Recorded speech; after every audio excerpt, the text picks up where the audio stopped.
Hey everybody, welcome to another Monday Reviews.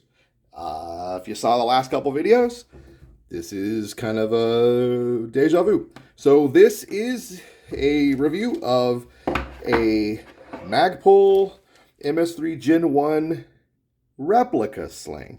So I did a side-by-side review of a MS3 Gen 2 and this guy, kind of a buyer beware video to show that some people are out there trying to pass these guys off as the real deal when they're not.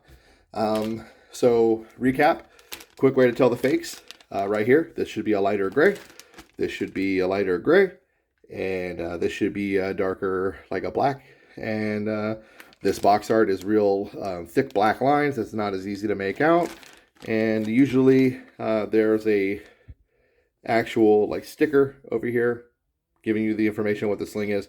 Because if you notice, it says Magpul 503 black. So it's telling you the sling is black.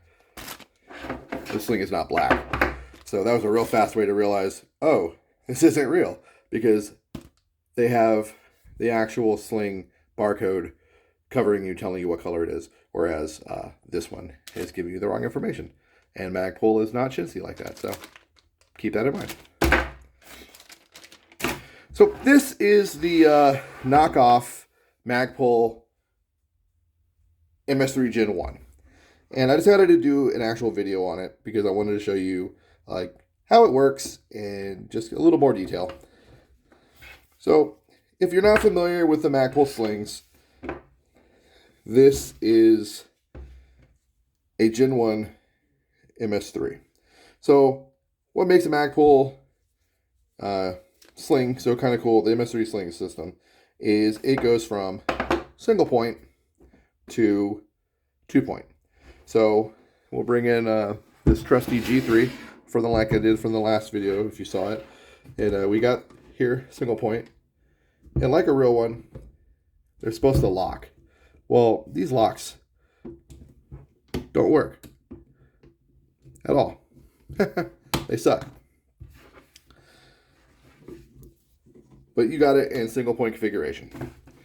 Hoo-yah. Fancy, fancy.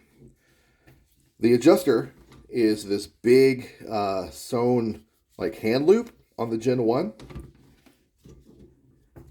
I'm trying to find out what direction this goes. Oh, thing's kicking my ass. It's all floppy. But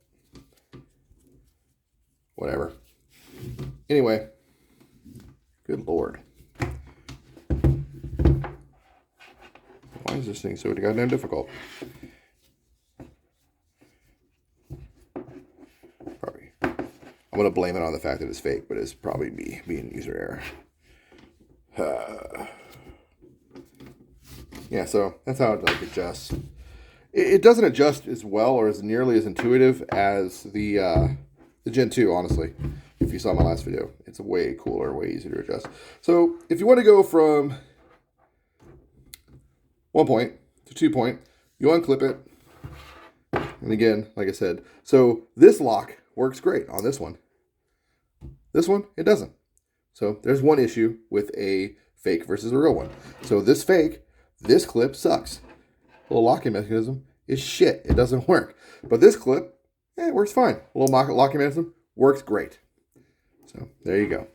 But you bring it over here, clipper on it. And now you are in 2-point sling configuration. That's awesome. So you got this slider. It's an easy pull. Very easy to adjust. You know, not difficult at all. Let's watch it. Ready? Together we'll go, woo, look at that. Smooth. So I'll give them that. The copy is decent in that regard. They copied it where it functions. It does what it's supposed to do. So that's cool. The webbing they use is this really shiny tannish webbing. It's not really coyote, and it's super, super shiny. It's like a gold. And no, I don't really care for that. I can't tell. I don't have like I said, I don't have a Gen 1, a real Gen 1 with me, so I don't know if the Gen 1 Magpuls, the real ones, had like a goldish color. If I remember correctly, they were like a weirdish tan, but this is ugly, and it's really easy to tell the difference between this and a real newer sling because, like I said, it's a deeper coyote, and you can just look at it right away and be like, that is not the same.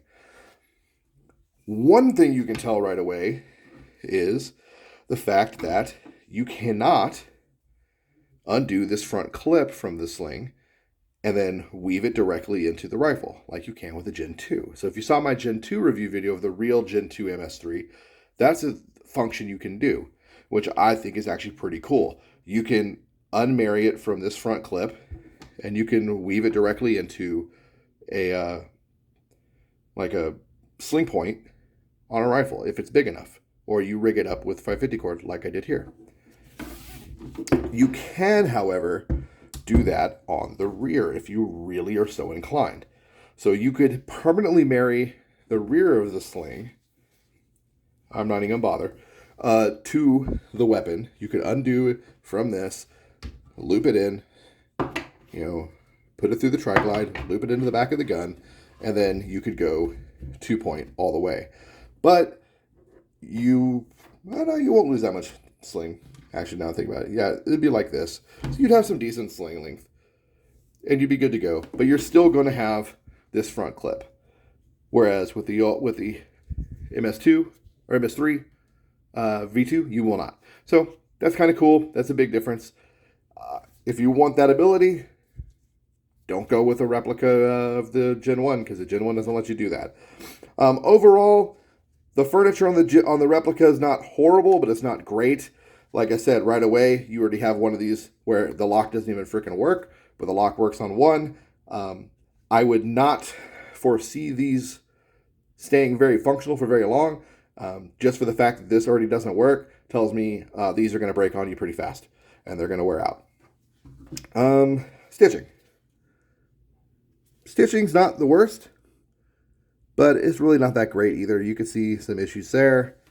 It's minor, but it's still issues regardless. Again, here, same there. Stitching's not the worst, but it's not the best. You get what you pay for. Now, it sucks if you pay real Magpul prices for this and you get that. That's where it's shitty. And that's what happened to my buddy. So again, this is a Gen 1. If you know it's a replica and you're buying a replica, not a bad thing. If you think it's real and you're buying a replica, like which happened to my buddy, that's pretty fucked up. So big ups to my homie for letting me do this video and finger fuck this sling and review it. Appreciate you. If I didn't cover anything, please let me know. I'll be happy to go in deeper. Just hit me up in the comment section.